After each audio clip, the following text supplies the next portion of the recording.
Hi guys, welcome back to my channel. This is Sachin and I am a Salesforce developer. और आज के इस video में हम डिस्कस करने वाले हैं lightning UI related list API के बारे में। ठीक है, लास्ट वीडियो में हमने जो डिस्कस किया था वो हमने lightning UI object info API के बारे में डिस्कस किया था, और जो इसके 4 वायर अडाप्टर्स हैं। ठीक है, get object info, get object infos, get pick list values और get pick list values by record type, इन सब के बारे में हमने डिस्कस कर लिया है। ठीक है, तो अगर आपने मेरे लास्ट वीडियोस नहीं देखेंगे तो आप देखे हैं तो आप मेरे लास्ट वीडियोस जाके देख सकते हो। तो आज के इस वीडियो से हम स्टार्ट करने वाले हैं lightning UI related list API के बारे में। ठीक है, और इसके जो भी जितने भी वायर अडाप्टर्स हैं उन सब के बारे में हम डिटेल में डिस्कस करेंगे।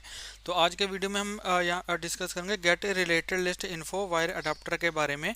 ठीक है, तो जो गेट रिलेटेड लिस्ट इन्फो जो वायर अडाप्टर है, basically sorry get related list count, get related list count जो वायर अडाप्टर है वो बेसिकली क्यों यूज होता है? Use this wire adapter to get the related list record count. ठीक है, तो मान लो लेट से जैसे कोई अकाउंट रिकॉर्ड है, ठीक है, उस अकाउंट से रिलेटेड कितने कॉन्टैक्ट्स हैं, उन कॉन्टैक्ट्स का अगर मुझे काउंट गेट करना है तो वो हम कर सकते हैं get related list count wire adapter का यूज करके। ठीक है, इससे पहले अगर हमें रिलेटेड जो रिकॉर्ड्स है अगर उनका काउंट गेट करना होता था तो हमें एपेक्स के थ्रू हम गेट करते थे। ठीक है, लेकिन अब रिलेटेड लिस्ट काउंट वगैरह गेट करने के लिए हमें एपेक्स लिखने की ज़रूरत नहीं है। हम get related list count wire adapter का यूज़ करके रिलेटेड जो रिकॉर्ड्स हैं, ठीक है, यहाँ पे हमें सिर्फ एपीआई नेम पास करना होता है, रिलेशनशिप नेम पास करना होता है कि कौन से रिलेशनशिप ऑब्जेक्ट का हमें रिलेटेड जो काउंट है, ठीक है, वो हमें गेट करना है।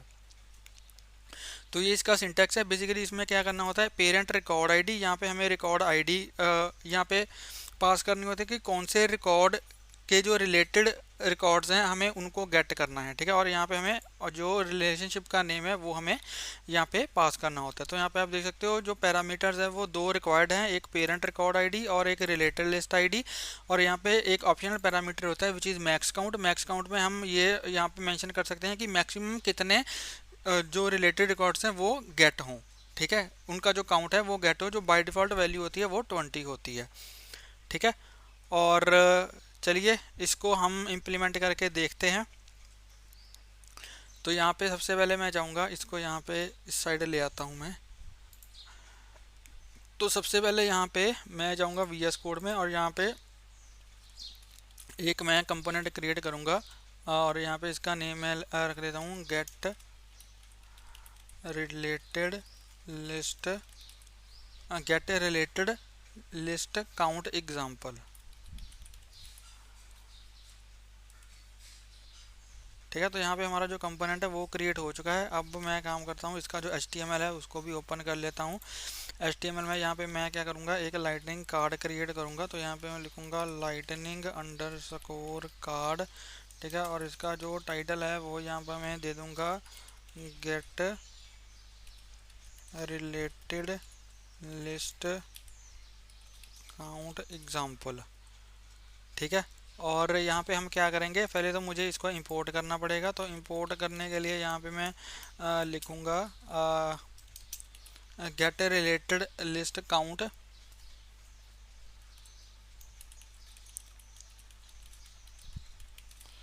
ठीक है, और इसको हम इंपोर्ट करेंगे फ्रॉम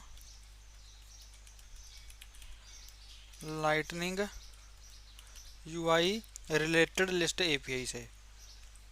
ठीक है, और ये हमने गेट कर लिया। अब इसमें हमें क्या पास करना होता है, एक हमें जो रिलेशनशिप आईडी है वो पास करनी होती है, दूसरा हमें रिकॉर्ड आईडी पास करनी होती है। ठीक है, तो रिकॉर्ड आईडी यहाँ पे हम डायनामिकली ही गेट करेंगे। तो डायनामिकली रिकॉर्ड आईडी गेट करने के लिए मैंने आपको बताया है कि हम एपीआई डेकोरेटर का यूज़ करते हैं। और अगर हमारा जो कंपोनेंट है वो रिकॉर्ड पेज के ऊपर हमने प्लेस किया है, रिकॉर्ड पेज के ऊपर डिप्लॉय किया है, तो हम तो हम यहाँ पे @API जो रिकॉर्ड आईडी प्रॉपर्टी है इसका यूज़ करके हम जो करंट रिकॉर्ड है उसकी जो रिकॉर्ड आईडी है वो फैच कर सकते हैं। ठीक है, और यहाँ पे मैं क्या करूँगा, यहाँ पे मैं लिखूँगा, यहाँ पे मैं वायर इस अडाप्टर को यहाँ पे कॉल करूँगा। ठीक है, इस अडाप्टर को मैं यहाँ पे कॉल कर लूँगा और इसमें हमें क्या पास करना होता है, एक तो हमें पास करना होता है पेरेंट रिकॉर्ड आईडी। ठीक है। पेरेंट रिकॉर्ड आईडी में हम पास कर देंगे अपनी हमारी जो इसको यहाँ पे मैं ये रिएक्टिव होगी, ठीक है, रिएक्टिव प्रॉपर्टी रखेंगे इसको हम। तो यहाँ पे लिखूंगा रिकॉर्ड आईडी और यहाँ पे relationship related list ID, sorry यहाँ पे मैं लिखूंगा रिलेटेड लिस्ट आईडी, ठीक है। रिलेटेड लिस्ट आईडी में जो भी रिलेटेड लिस्ट हमारी है उसकी जो रिलेशनशिप नेम है वो हमें पास करना पड़ेगा यहाँ पे। तो लेट से यहाँ पे मैं पास कर देता हूँ कॉन्टैक्ट्स, ठीक है। और इतना ही हम इसको यहाँ पे यूज़ करेंगे। और यहाँ पे मैं क्या यहाँ पे हम फंक्शन का यूज़ करेंगे। तो यहाँ पे मैं function get related contacts count, ठीक है, ये मैंने मेथड यूज़ किया और इस मेथड में हमें ये रिटर्न करेगा डेटा या एरर रिटर्न करेगा, ठीक है। अगर यहाँ पे डेटा है तो यहाँ पे लिख दूंगा इफ़ डेटा। तो यहाँ पे क्या करो कंसोल डॉट लॉग कर दो डेटा को,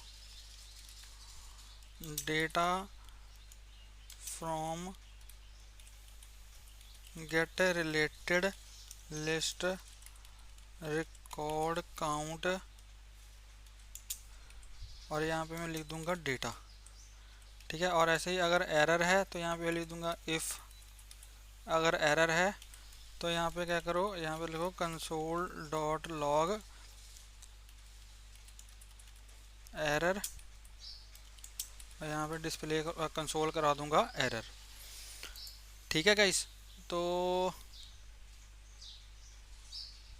गेट रिलेटेड लिस्ट काउंट ये हमें एरर क्यों दे रहा है भाई?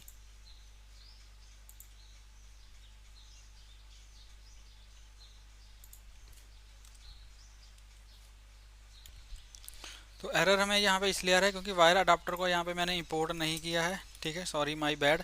तो यहाँ पे हमारा जो एरर है अब वो जा चुका है। तो अब यहाँ पे मैं क्या करूँगा, अब यहाँ पे हमें इसको डिप्लॉय करना पड़ेगा, ठीक है। तो डिप्लॉय करने के लिए सिंपल यहाँ पे मैं जाऊँगा किसी और कंपोनेंट से ही यहाँ से डेटा उठा लेते हैं, मेटा डेटा नहीं सॉरी एक्सएमएल फाइल का डेटा, इसको कॉपी किया और यहाँ पे इसको मैंने कर दिया पेस्ट, ठीक है। और इसको कंट्रोल शिफ्ट पी करके deploy this source to org कर दिया, ठीक है। तो ये हमारा जो है वो कंपोनेंट डिप्लॉय हो चुका है। अब इसको हम क्या करेंगे, सॉरी ऐप पेज पे नहीं, इसको मुझे यहाँ पे इसको मैं रिकॉर्ड पेज के ऊपर डिप्लॉय करूँगा। रिकॉर्ड पेज के ऊपर भी हमें इसको डिप्लॉय करना है। तो यहाँ पे मैं लिखूँगा रिकॉर्ड पेज, ठीक है। इसको कंट्रोल शिफ्ट पी करके दोबारा से डिप्लॉय करूँगा, ठीक है गाइस। तो यहाँ पे मेरा जो कंपोनेंट है वो डिप्लॉय हो चुका है। अब हम यहाँ पे क्या करेंगे, अब यहाँ पे मैं जाऊँगा एक अपने अकाउंट रिकॉर्ड के ऊपर, ठीक है। और यहाँ पे किसी एक अकाउंट रिकॉर्ड के ऊपर जाऊँगा और उस रिकॉर्ड के ऊपर ये मैं कंपोनेंट जो है उसको डिप्लॉय कर दूँगा, ठीक है। लेट्स से हम कोई एक उठा लेते हैं अकाउंट। पहले चेक करते हैं इससे रिलेटेड कोई कांटेक्ट है या नहीं। इससे रिलेटेड कोई कांटेक्ट नहीं है, ठीक है। कुछ ऐसा एक अकाउंट उठाते हैं जिससे रिलेटेड कोई कांटेक्ट हो, या फिर खुद ही क्रिएट कर लेते हैं, ठीक है। कांटेक्ट लेट्स से ये अकाउंट ले लेते हैं, इस पर एक कांटेक्ट बना लेते हैं, ठीक है। पहले एक कांटेक्ट बना लेता हूँ मैं लेट्स से, या फिर एक काम रुको अभी कांटेक्ट नहीं बनाते, पहले इसको मैं डिप्लॉय कर दूँ, फिर मैं आपको दिखाता हूँ कि कैसे डेटा रिफ्लेक्ट होता है, ठीक है। और यहाँ पे इसको मैं करता हूँ एडिट पेज,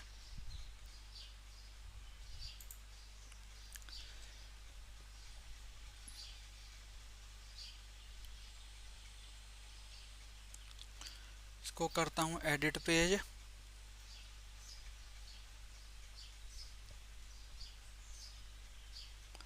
और यहाँ पे get related list count example हमारा कंपोनेंट है वो यहाँ पे हमें दिख रहा है,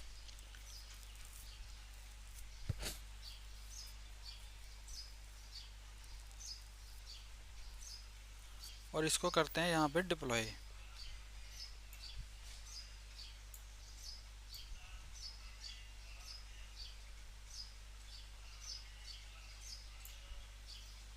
ठीक है। इसको यहाँ पे मैंने कर दिया डिप्लॉय, हमारा डिप्लॉय यहाँ पे हो चुका है। अब इसको सेव करता हूँ मैं। अब यहाँ पे मैं अगर इसको जब मैं इंस्पेक्ट करूँगा तो यहाँ पे आप देखोगे कि मुझे यहाँ पे डेटा मिलेगा। ठीक है, इसको सेव किया, चेंजेस सेव हो गए, इसको बैक किया।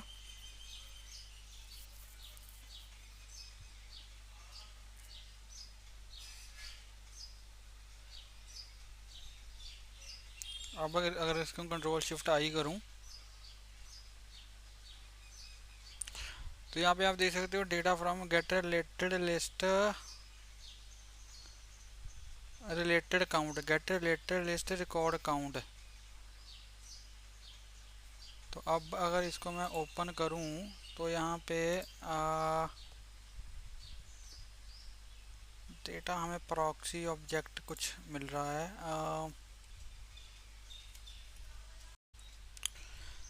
तो गाइस यहाँ पे आप देख सकते हो कि हमें जो डेटा मिल रहा है वो प्रॉक्सी ऑब्जेक्ट मिल रहा है, मतलब यहाँ पे हमें डेटा डिस्प्ले हो नहीं रहा। ठीक है, तो इसको एक काम करते हैं, इसको हम सीधा HTML में डिस्प्ले करवा के देखते हैं कि हमें जो डेटा है वो HTML में मिल रहा है या नहीं मिल रहा। ठीक है, तो यहाँ पे मैं क्या करूँगा, यहाँ पे मैं जाऊँगा अपने JS पार्ट में और यहाँ पे जो मेरा डेटा है, ठीक है, यहाँ पे एक मैं और प्रॉपर्टी क्रिएट करूँगा, लेट्स से रिस्पॉन्स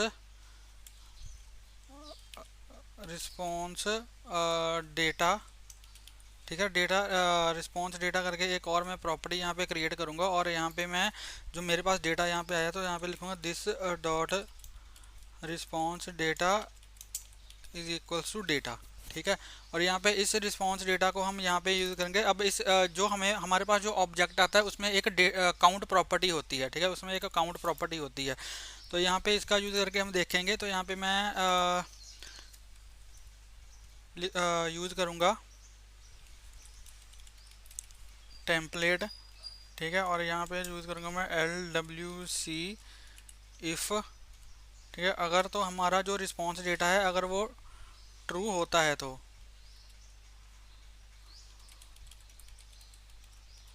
ठीक है, अगर हमारा जो रिस्पॉन्स डेटा है वो ट्रू होता है, यहाँ से इसको कॉपी कर लेता हूँ ताकि हमारे इसको तो बंद करता हूँ, कोई टाइपिंग में मिस्टेक ना हो। ठीक है, अगर हमारा जो रिस्पॉन्स डेटा है अगर वो ट्रू है तो यहाँ पे मैं क्या करूँगा, तो यहाँ पे मैं let's say total number of related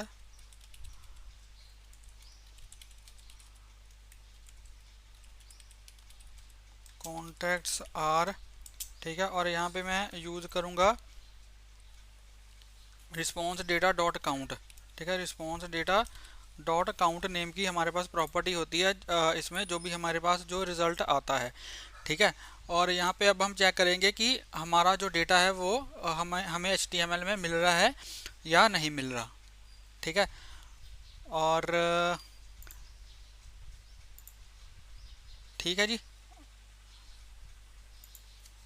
चलो इसको चेक करके देखते हैं। अब मैं इसको डिप्लॉय करता हूँ।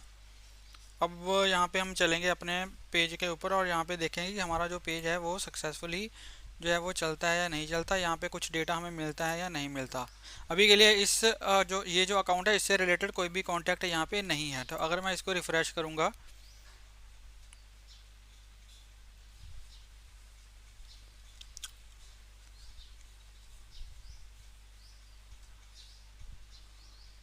तो यहाँ पे आप देख सकते हो total number of related contacts are 0। ठीक है, अभी क्योंकि यहाँ पे कॉन्टैक्ट कुछ भी नहीं है तो यहाँ पे 0 आ रहा है। अगर लेट्स से यहाँ पे मैं कोई कॉन्टैक्ट क्रिएट करता हूँ, ठीक है, लेट्स से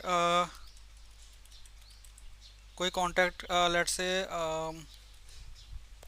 ठीक है, नेम सिंपली ऋषा भी मैंने यहाँ पे डाल दिया और लेट्स से अगर इसको मैं सेव करता हूँ,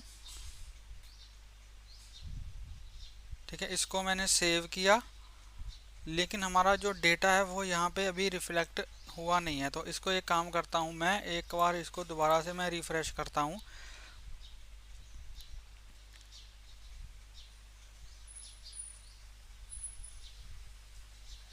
तो यहाँ पे आप देख सकते हो अब यहाँ पे आ रहा है total number of related contacts are 1। ठीक है, ऐसे ही अगर मैं लेट से कोई और कॉन्टैक्ट यहाँ पे क्रिएट करता हूँ, फॉर एग्जांपल लेट से कुछ भी लगा लो यार, सुरेश। ठीक है, और यहाँ पे इसका फ़ोन नंबर जो है कुछ अलग कर देता हूँ मैं और यहाँ पे अगर इसको मैं सेव करता हूँ इसको सेव करने के बाद अगर मैं इसको पेज को दोबारा से रिफ्रेश यहाँ पे करूँ तो यहाँ पे आप देखोगे कि जो टोटल नंबर ऑफ कॉन्टैक्ट्स है वो 2 हो जाएंगे।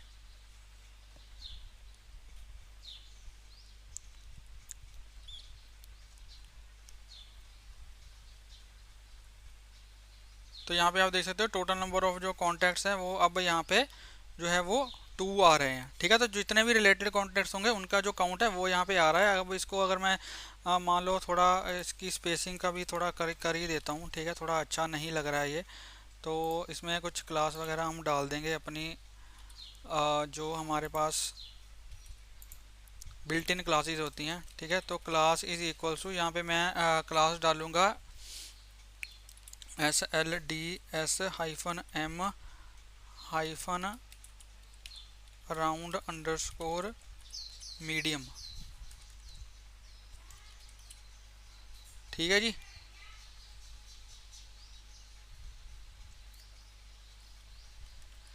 ठीक है गाइस, तो यहाँ पे ये क्या करता है, ये मार्जिन जो है वो प्लेस कर देता है अराउंड दी कंपोनेंट। तो कंट्रोल शिफ्ट पी करके इसको मैं डिप्लॉय करता हूँ।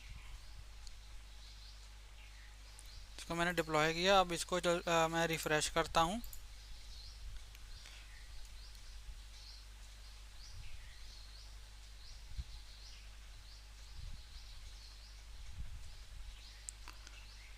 तो यहाँ पे आप देख सकते हो अब इसके अराउंड जो मार्जिन वगैरह है वो यहाँ पे अप्लाई हो गया है और यहाँ पे मार्जिन आ रहा है। ठीक है, तो ये तो सिंपल एक मैंने थोड़ा सा डिज़ाइनिंग का पार्ट कर दिया, लेकिन जो बेसिक मोटिव था हमारा वो ये था कि रिलेटेड जो रिकॉर्ड होते हैं उनका जो काउंट है उनको गेट करने के लिए हम गेट रिलेटेड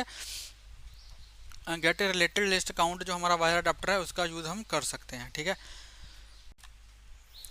तो गाइज एक काम हम यहाँ पे कर सकते हैं। ठीक है, जैसे अभी यहाँ पे हमारे पास जो जैसे हमने यहाँ पे इसमें डेटा जो है वो प्रिंट करवाया। ठीक है, लेट्स से हम यहाँ पे जो डेटा है उसको यहाँ पे कंसोल करवा रहे हैं, लेकिन हमें यहाँ पे क्या हो रहा है, हमें यहाँ पे प्रॉक्सी जो सर्वर है वो मिल रहा है। ठीक है, जो प्रॉक्सी ऑब्जेक्ट है वो मिल रहा है, इसमें हमें डेटा नहीं मिल रहा। ठीक है, तो अगर हमें डेटा को गेट करना है, अगर हमें प्रॉक्सी ऑब्जेक्ट मिल रहा है और हम डेटा को गेट करना चाहते हैं तो हम यहाँ पे क्या करेंगे, तो यहाँ पे मैं जेसन डॉट पार्स और जेसन डॉट स्ट्रिंगिफाई का यूज़ करूँगा। तो यहाँ पे मैं लिखूँगा तो यहाँ पे मैं लिखूँगा जेसन डॉट पार्स, और जेसन डॉट पार्स यहाँ पे आप देख सकते हो कि क्या करता है, a function that transforms the result. This function is called for each member of the object. If a member contains nested object, the nested objects are transferred before the parent object is। ठीक है, तो इसका main काम क्या है, converts a Jason object in string into an object. ठीक है, तो अगर लेट से जैसे हमारे डेटा में क्या होता है, ये एक हमें जेसन रिटर्न करता है। ठीक है, तो ये क्या करता है, एक जेसन जो हमारा स्ट्रिंग होता है उसको एक ऑब्जेक्ट में कन्वर्ट कर देता है। ठीक है, तो यहाँ पे जेसन डॉट पार्स लिखूंगा और जेसन डॉट पार्स में यहाँ पे मैं फिर से यहाँ पे यूज़ करूँगा जेसन डॉट स्ट्रिंगिफाई। ठीक है, और जेसन डॉट स्ट्रिंगिफाई है वो क्या करता है, convert JavaScript value to a JavaScript object notation string. ठीक है, तो अगर कोई जावास्क्रिप्ट वैल्यू होती है ये उसको क्या किस में कन्वर्ट कर देता है, जेसन स्ट्रिंग में कन्वर्ट कर देता है। ठीक है, तो यहाँ पे मैं इसमें पास कर दूंगा डेटा, तो हमें जो ये रिजल्ट है हमें मिलना जो है वो स्टार्ट हो जाएगा। इसको कंट्रोल एक्स करूँगा, यहाँ पे इसको कंट्रोल वी करूँगा, सॉरी। ठीक है, और डेटा को पास कर दूंगा जेसन डॉट स्ट्रिंगिफाई में। ठीक है, और अब अगर इसको मैं डिप्लॉय करूँ तो अब आप देखोगे कि अब हमें जो डेटा है वो कंसोल में मिल जाएगा। ठीक है, तो हमारा जो कंपोनेंट है वो यहाँ पे डिप्लॉय हो चुका है। तो अब अगर मैं जाऊँ यहाँ पे और इसको अगर मैं यहाँ पे हार्ड रीलोड करूँ तो यहाँ पे आप देखोगे कि मुझे जो डेटा है वो मिल जाएगा। तो यहाँ पे अगर इसको मैं कैशे एम्प्टी कैशे और हार्ड रिफ्रेश करूँ